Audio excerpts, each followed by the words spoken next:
it's me, KSAT meteorologist Sarah Spivey. Now, I know a lot of kids are stuck at home because of the coronavirus and not able to go to school, so I thought today I could be your science teacher. Welcome to the first ever Sarah's Science Classroom.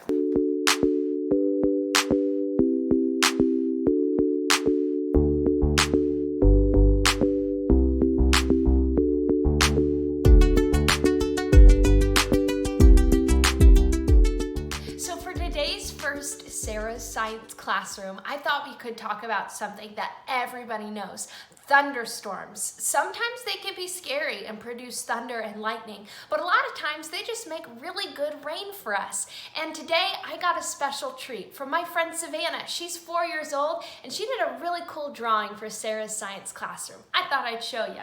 Here you can see that she did her best at 4 years old to write Sarah's Science Classroom.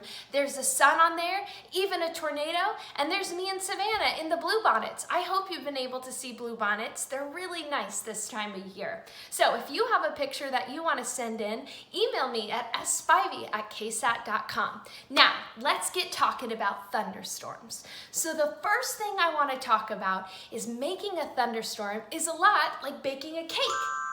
You need ingredients and you need a recipe. So let's start with the ingredients. The first ingredient is moisture.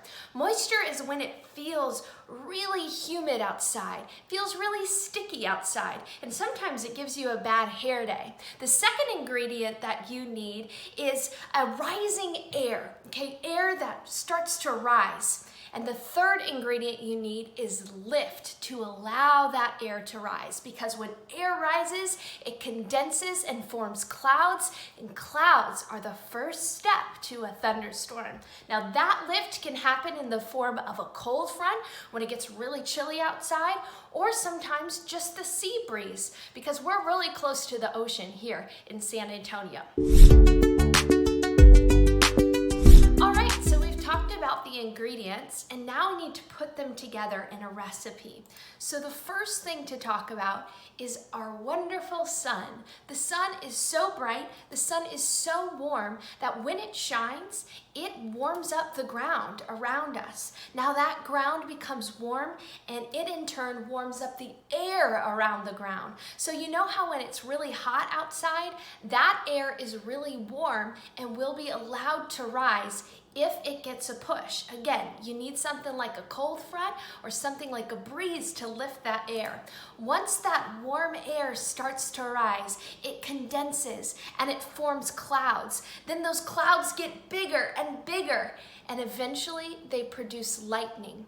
And each cloud is made of tiny little water droplets. Those water droplets collide, and eventually the water droplets become too big and they produce rain. Gravity takes over and brings the rain all the way from up high in the sky to the ground. So how does lightning form? This part's cool, pay attention. There's something called static electricity in the air, where basically these ice particles within the cloud, they start rubbing up against each other and they produce static electricity. And that eventually becomes so big that it produces lightning. So, lightning is really cool too, because did you know that lightning is 5 times hotter than the sun? And so every time a lightning strike happens, it explodes the air around it, and that sound of the explosion is what we hear as thunder. And thunder can sometimes be a little scary. I know when I was a kid, I was afraid of thunder and would run into my parents' room anytime I would hear it. But now that you know that it's just static electricity, as long as you're inside, you're gonna be safe. Okay, so the last thing I wanted to talk about today is that some thunderstorms, they get so big that they become dangerous or severe. And that's where my job as a meteorologist comes into play to keep people safe. So I thought I'd talk to you about what makes a thunderstorm severe or strong or dangerous. The first thing is that a thunderstorm will be severe if it has hail in it that is the size of quarters or greater. Now, hail is really interesting because it's made completely of ice. They're balls of ice that fall from the sky if a thunderstorm is really strong. Now, a lot of times hail will happen and it's really tiny, like the size of peas or even Dippin' Dot ice cream. But every now and then the storm will be strong enough and produce big hail the size of quarters or greater. Sometimes hail can even be the size of grapefruit, and that would hurt if it fell from the sky and hit you on the head. Now, the other thing that would make a storm severe would be a wind gust of up to 58 miles per hour. Now, that's about as fast as a car goes on the highway. So imagine a wind gust coming at you as fast as a car. That would be dangerous. Again, the best place for you to be in that case would be inside.